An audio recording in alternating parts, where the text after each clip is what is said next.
The reason we added this section is there are a few sequences, and we picked the 3 of the best ones, that we cut from the game. Often we build a game that's much bigger than what ends up being the final product. They were months away from being finished, but we wanted to give you an insight of what it's like when we built the game, because often we have this whole thing constructed and it doesn't have final art or audio or dialogue. And here you get to see the building blocks of what it's like when we first string a bunch of these levels together. This is the intro to the first deleted level, and this one is the roughest of the 3. We wanted to show more of how Jackson operates. So this is the festival where Ellie ultimately kisses Dina. This sequence would have come very late in the game as a flashback sequence while you're in the farm with Dina. And we wanted to show what is the rest of Jackson doing, and wanted to put on the stick, make it interactive. So you could see when you're outside, there are all these almost like carnival games that you can play. You could mix drinks, you could play with these kids that are playing a sort of clicker Marco Polo, sit down and listen to conversations. And all the different interactions were first or second pass, very, very early passes. The building blocks are there, but nothing is final. And ultimately, while we were very excited by this sequence, it's pretty fun and lighthearted. It just slowed things too much as we're barreling towards the end of the story at this point. So again, reminder, rough, missing audio, missing animation, missing gameplay tweaks, missing dialogue, but pretty representative of what it would have been. So enjoy.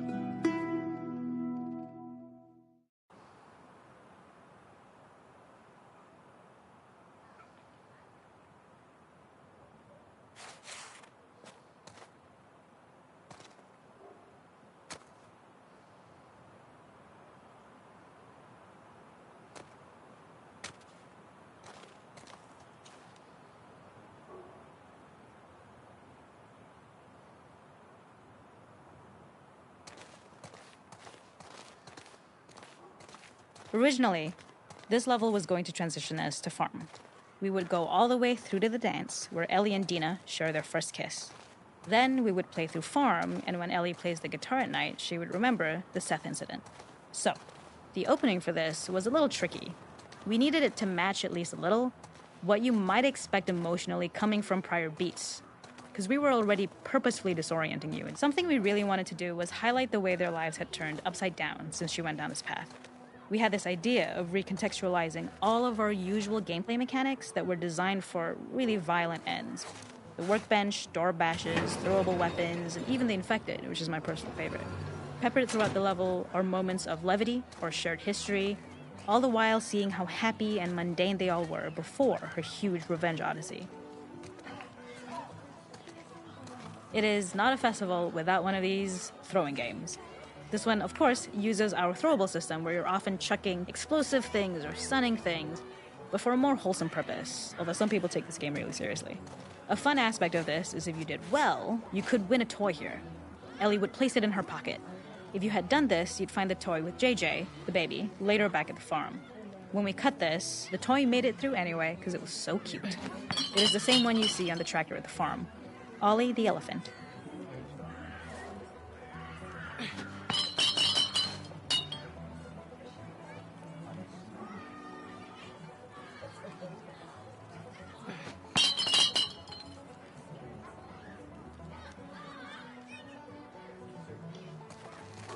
It is not a festival without one of these throwing games.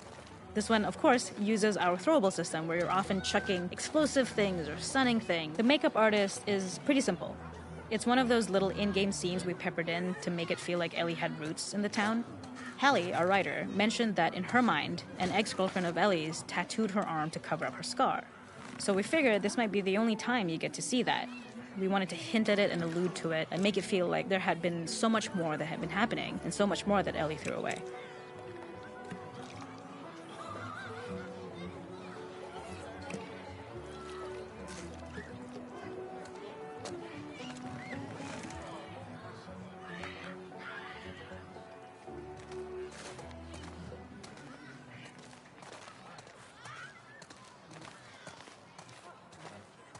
This is one of my favorite sections because I think that it achieves both the slice-of-life aspect of Jackson while also being a stark reminder of how dark the world that they live in really, really is.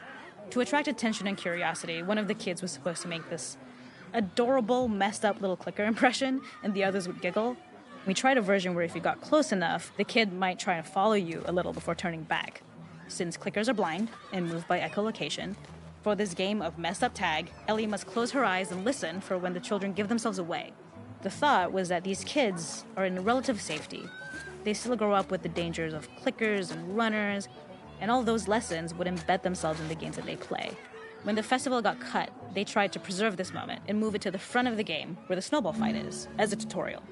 However, being in the headspace of a clicker doesn't really teach you how to deal with them.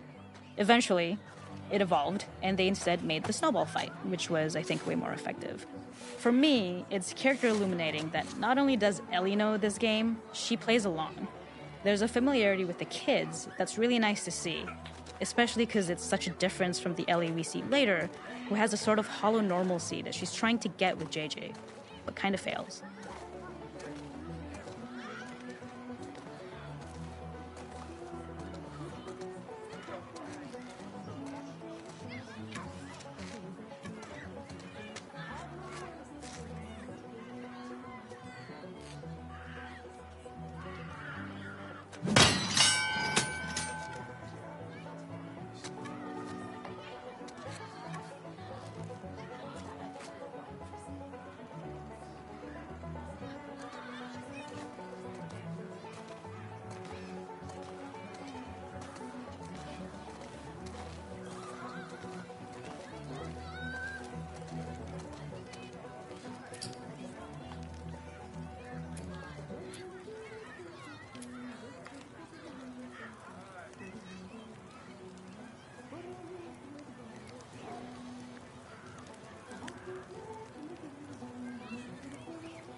We use our workbench a lot to make a lot of things that kill and maim and hurt people. Here, we had the silly idea of using the same feel, harkening back to the same animations, using the exact same UI to instead fix a drink. Like the workbench, you could pick your base, and then you could add something to it. And at the time, we had some different reactions from Ellie based on how strong you chose to make the drink. Something we wanted to prototype, though, before it got cut, was picking up some ingredients around to add, like a lime or maybe a bottle of someone's favorite whiskey or salt, like you were earning upgrades. We also toyed with having Ellie carry around the drink you made and occasionally sip it, psyching herself up to go talk to Dina inside because she's nervous. It got too noodly, though, because she would need to keep placing it somewhere before she did anything, so it would have ended up more trouble than it was worth.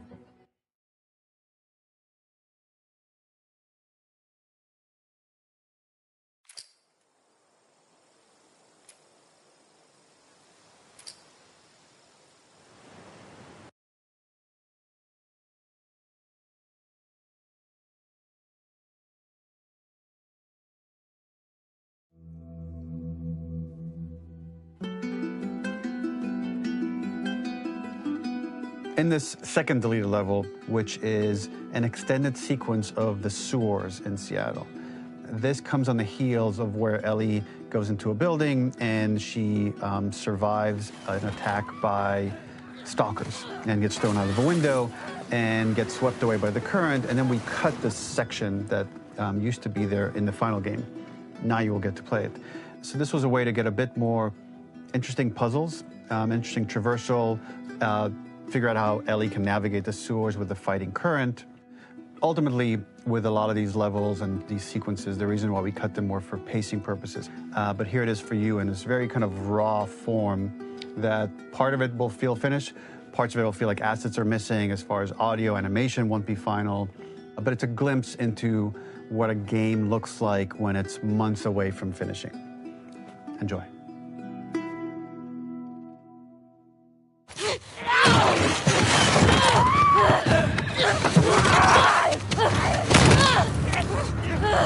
Get off of me!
This level, internally known as Fine Nora, was quite long in duration as we had to make Ellie traverse a far distance to the opposite side of downtown Seattle. The sewer section was originally longer than what we released the game with, approximately 10 minutes more. This was one of the few areas of the game that used water flow as part of a traversal puzzle. The player has to go upstream to use the current to get to the platform to reach the other side. We mostly cut this mechanic game-wide, however it remained in essence in the section swimming to the aquarium as Ellie when you were avoiding the waves.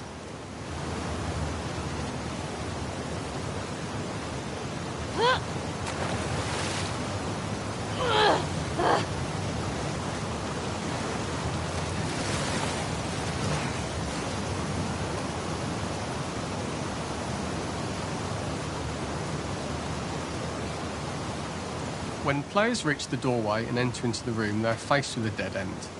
The real reason for this dead-end room is that on the reversal when exiting back out of the doorway, players are faced with the route onwards.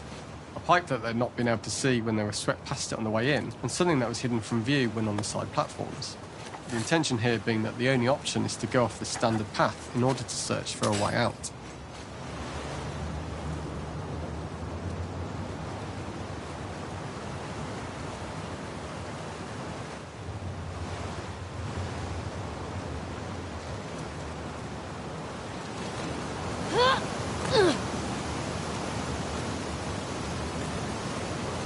Get me the hell out of here.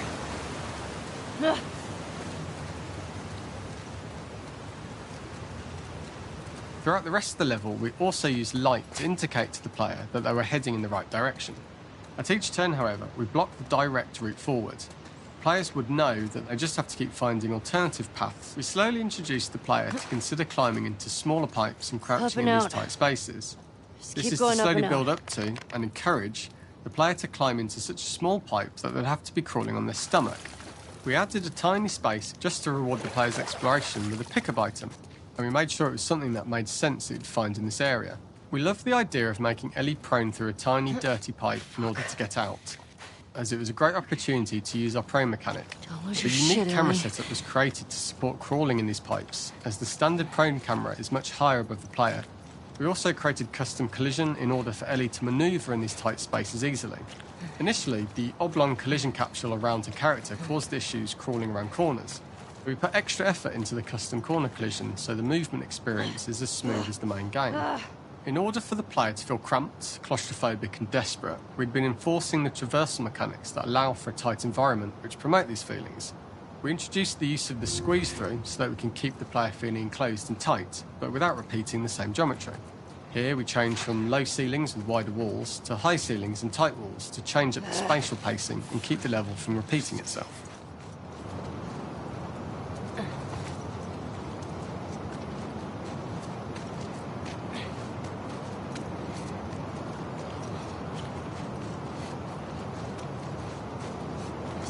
Shitty place to die.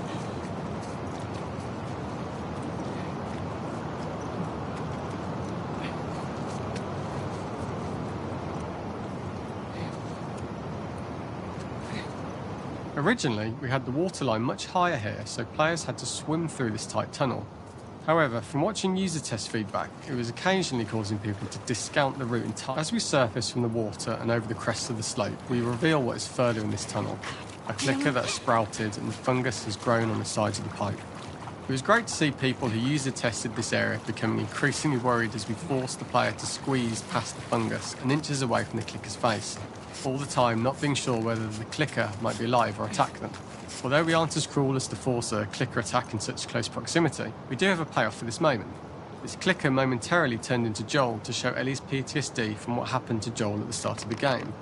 Ultimately, we decided to save this moment for the farm level, as it was more impactful there because it could become the centrepiece of that experience. Whereas in the sewers, we weren't able to make it as much of a narrative point and give it the breathing room and reaction time that it deserves, given the tight space. Oh shit!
For the final section, we eventually opened you out into a wider area as you traverse through such tight spaces leading up to this.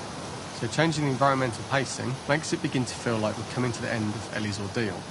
An earlier iteration used the current that we'd shown at the start for a slightly tougher traversal puzzle to conclude the sewers. The ladder was clearly visible from most of the area, but the player was faced with a fast-flowing torrent of water they couldn't cross. If the player attempted to jump into the water, they were not able to swim across the ladder due to the water's speed.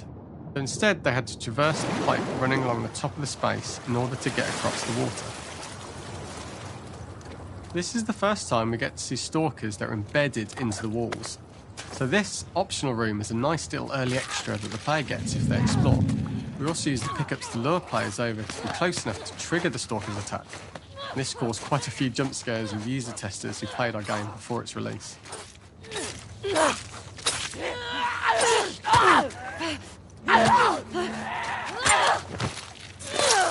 This is the first time we get to see stalkers that are embedded into the walls. So this optional room is a nice little early extra that the player gets if they explore. We also use the pickups to lure players over to be close enough to trigger the stalker's attack. And this caused quite a few jump scares with user testers who played our game before its release.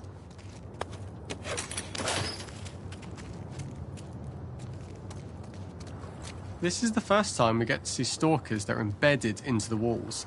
So this optional room is a nice little early extra that the player gets if they explore. We also use the pickups to lure players over to be close enough to trigger the stalker's attack. And this caused quite a few jump scares with user testers who played our game before its release.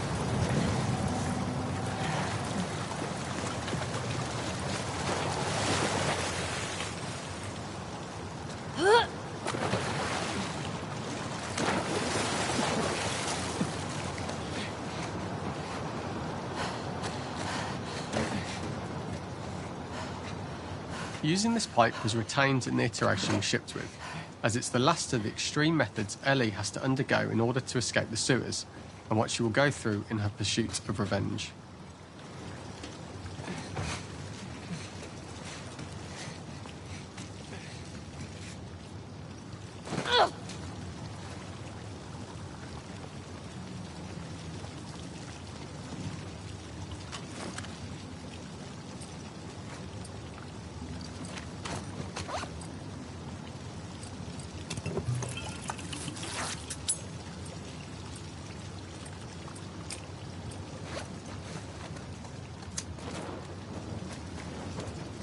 The last ladder climb is quite lengthy, and although we could have trimmed it down to a shorter climb, we liked how this last segment of the journey built anticipation for whether there was success at the top or not after all you've been through.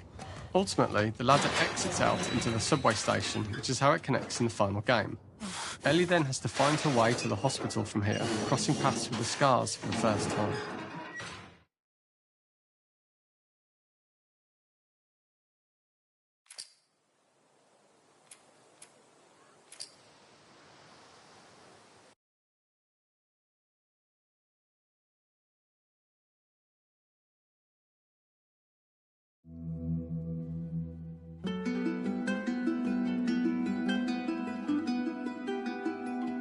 For this third and final deleted level, what we call the boar hunt sequence, this was a sequence pretty late in the game. It was right after the whole Seattle Abby sequence where Abby spares Ellie. And then we wanted to come back into Ellie's story, but keep it a bit mysterious of how much time has passed, where is Ellie now? So we're coming in on Ellie and she's following a trail of blood. And we wanted to mirror in a way the deer hunt sequence from the first game, but this time do it with a boar. And there's something with Ellie that now she can't let go of this violence. She's pursuing it, even against this innocent animal.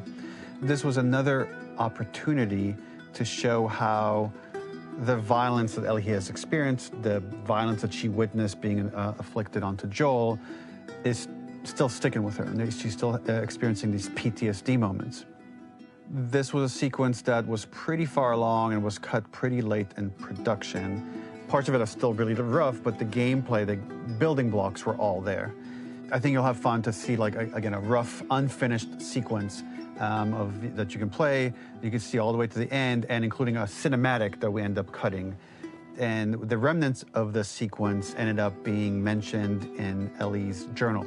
So this part of the story that we developed still made its way into the game as kind of optional stuff that you could read about, but here you get to experience it. So as a reminder, this is pretty rough, months away from being finished, but you get to see it now.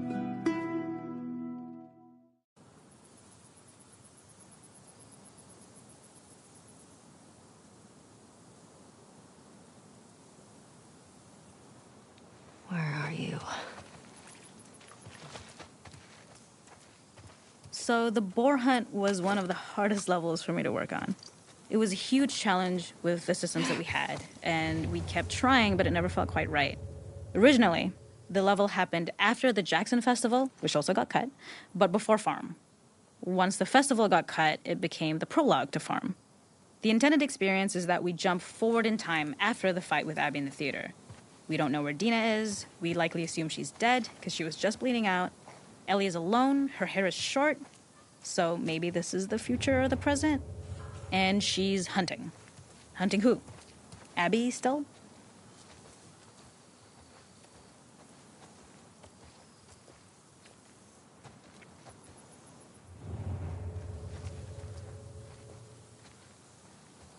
In early iterations of the fight, it was more arena-like.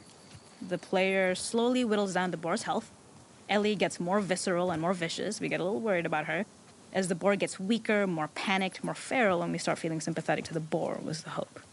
In all of these iterations, especially of these wider areas, it required custom AI and scripting to make sure it continued to feel organic as an animal, but we really needed it to do specific stuff.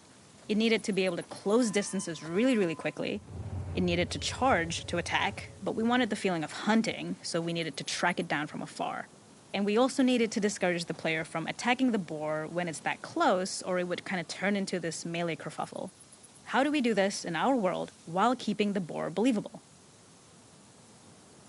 We must have gone through 5 or 6 iterations of the boar fight and all, and every single time it changed pretty drastically. We split it into clear phases, where one was like all long range. We tried another where you're getting close and you get the jump on it quite literally. You're jumping off of a rock to attack it. And then finally, we tried a bunch where you almost sort of go around a bunch of trailers and try and wrestle it. We uncovered after some time that taking down a boar over several phases felt very laborious and a little dramatic. It was comically long. It felt too boss-like, a little too gamey. We decided to cut the first few phases, and we opted for a cold open after the boar hit. The gas station was built to highlight the boar's destructiveness. Since it's cramped, the boar feels larger. We also feel trapped with it, so perhaps it's trapped with us. When it charges, it gets to us quickly, so we must be on our toes. This made it more aligned with Ellie's sort of hunting for trouble mindset. Listening became more important, as well as moving around slowly so it didn't hear you. Could you spot it before it saw or heard you? And could you get a shot off quickly enough so you could dodge out of the way? Or is the shot worth the cost after? It feels like a gamble. By the end of the fight, everything would likely be in shambles. The boar would burst through the back, and Ellie would follow it and finally enact revenge.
Got you.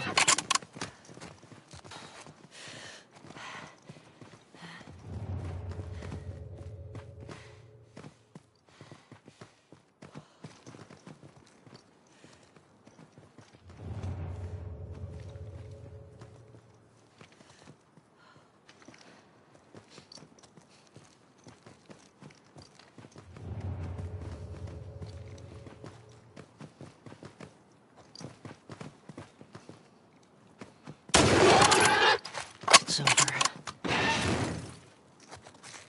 Nowhere to run.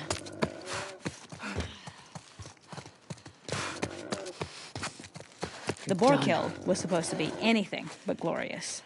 With the boar whimpering at the back of the gas station,